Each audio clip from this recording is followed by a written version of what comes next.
We zijn vandaag te gast bij deze prachtige koeien in het weiland in Kessel en we gaan vandaag boerengolven.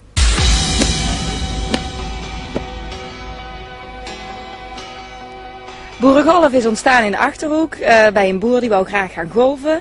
En hij had een golfvaardigheidsbewijs nodig en het kostte de nodige centen. En vandaar dacht hij van, ik heb zelf genoeg weiland. Ik ga golven tussen de koeien in de weilanden.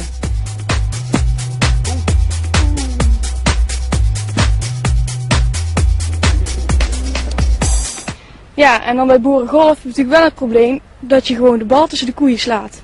En wat dan? Wat dan? De bal halen. Koeien doen niks, je kunt er gewoon naartoe lopen, bal pakken. Ze blijven gewoon liggen zoals je ziet. Zijn die koeien het gewend? De koeien zijn het gewend. Hè? Koetjes? Oké. Rustig aan.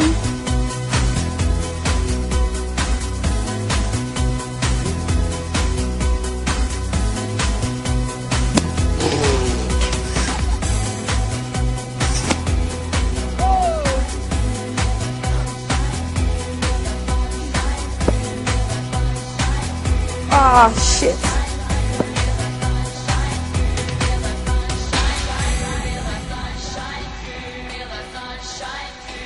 En...